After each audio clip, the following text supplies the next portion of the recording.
안녕하세요. 한풀이 영어의 한지환입니다. 일단 이 영상 보시기 전에 한풀이 자료실에 들어가시면 제가 직접 만든 자료 올려놨으니까요. 보고 참고하시면 더 도움이 될 것 같습니다. 지난 시간에 준동사에 대해서 배웠어요. 이 준동사, 동사에 준하는 단어, 동사를 변형시켜가지고 동사가 아니라 명사, 형용사, 부사 이런 식으로 활용을 할 수 있는 게 바로 준동사라고 했었어요. 왜 동사를 준동사로 변형시켜서 사용을 하냐 하면은 한 문장에는 동사는 하나만 있어야 합니다. 그래가지고 이 규칙을 지키기 위해서 동사의 의미가 더 필요할 때 동사를 다른 품사로 이제 변형시켜가지고 동사 의미를 사용을 할 수 있게 되는 거죠. 그리고 이 준동사는 동사가 아니기 때문에 시제나 인칭의 영향을 따로 받지는 않습니다. 이번 시간부터 이제 부정사를 좀 다뤄보려고 하는데요. 일단 이번 시간은 부정사의 종류에는 이런 게 있구나 라는 정도만 간략하게 짚는 영상이 될 거예요. 자세한 내용은 다음 시간부터 하나씩 알아보도록 하겠습니다. 부정사, 이 부정사가 뭐냐 하면은 일단 이름 안에 그 뜻이 있습니다. 부, 안일 부, 정할 정, 사, 단어사. 그 품사를 딱 정해놓지 않은 단어를 부정사라고 합니다. 그래서 품사를 딱 정해놓지 않아서 그냥 상황에 따라서 명사, 형용사, 부사로 사용할 수 있는 게 바로 부정사인 거죠. 이 부정사의 영어 이름은 infinitive 이거입니다. 이거를 이제 형용사 단어로 보면은 infinite 이렇게 되는데요. 이 infinite 이 뜻은 바로 이제 한계가 없는 무한한 이런 뜻을 가지고 있어요. 그래서 한계 없이 이제 무한적으로 그냥 상황에 맞게 그냥 막 써라. 이게 바로 부정사인 거예요. 이 부정사의 종류에는 뭐가 있냐 하면은 일단 부정사라는 말을 들었을 때 가장 먼저 떠올릴 수 있는 단어가 바로 투부정사입니다. 투부정사가 그만큼 많이 사용되고 그만큼 흔해요. 부정사의 종류에는 크게 이 투부정사와 원형부정사가 있고요. 이제 좀 더 짜잘하게 들어가 보면은 대부정사, 완료부정사, 분리부정사, 독립부정사 이런 것들이 있습니다. 일단 투부정사랑 원형부정사만 이제 개념이 딱 잡힌다면은 나머지 대부정사, 완료부정사, 분리부정사, 독립부정사 이런 것들은 그냥 자연스럽게 이제 이해가 쉽게 되실 거예요. 먼저 투부정사를 볼게요. 투부정사는 어떻게 생겼냐 하면은 일단 동사를 변형시킨 단어니까 동사가 있겠죠.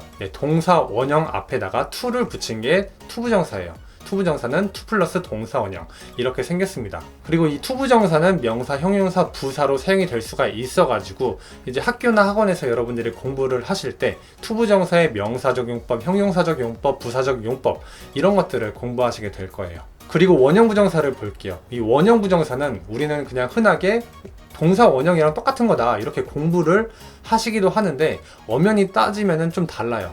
원형부정사는 부정사잖아요. 동사를 변형시킨 준동사잖아요. 그래서 동사 원형은 동사니까 이거 두 개는 같은 거라고 말을 할 수가 없습니다. 그런데 왜 원형부정사는 동사 원형이다 이런 말이 나오게 됐냐 하면은 바로 그 생김새 때문입니다.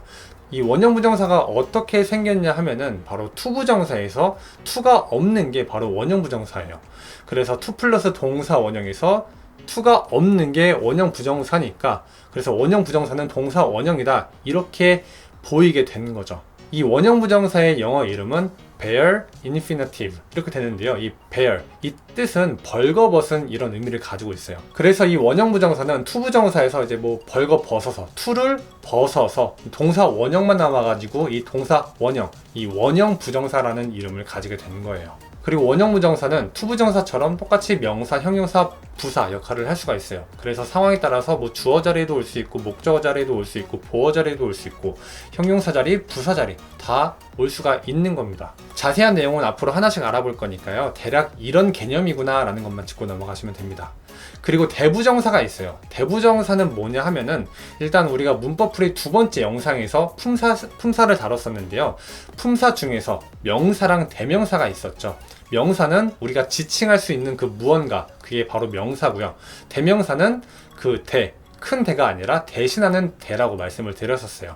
그래서 명사를 대신하는 명사가 바로 대명사인 거예요. 예를 들어서 제 이름은 한재환인데 이 한재환을 표현을 할 때 이름 대신에 저, 내가 아니면 여러분들이 저를 부를 때 야, 너 이렇게 말을 할 수가 있잖아요. 이렇게 이름 대신에 원래 있던 이름 대신에 지칭할 수 있는 그게 바로 대명사인 거예요. 마찬가지로 대부정사도 원래 있던 부정사를 대신해 주는 게 바로 대부정사입니다.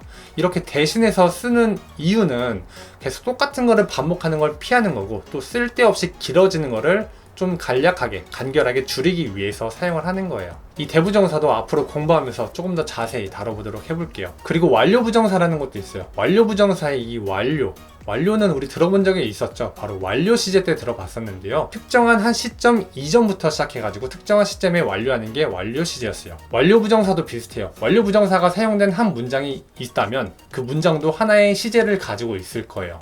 그리고 그 문장 안에 있는 그 완료 부정사는 그 문장의 시제보다 이전인 시간을 표현을 하는 거예요.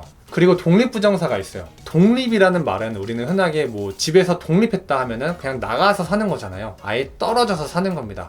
이렇게 문장과 좀 구별해가지고 사용을 하는 게 바로 독립부정사예요. 이 독립부정사는 그냥 하나의 투부정사인데 그냥 문장과 따로 끊어가지고 사용되는 게 바로 독립부정사라고 생각을 하시면 돼요. 그리고 이 독립부정사는 그냥 하나의 수거, 하나의 관용어구로 그냥 하나의 덩어리로 그냥 외워서 사용을 하기도 합니다. 뭐 문장으로 하나만 예시를 들어보자면 to be honest, I don't like it. 솔직히 말하자면 나 이거 싫어. 이런 문장인데요.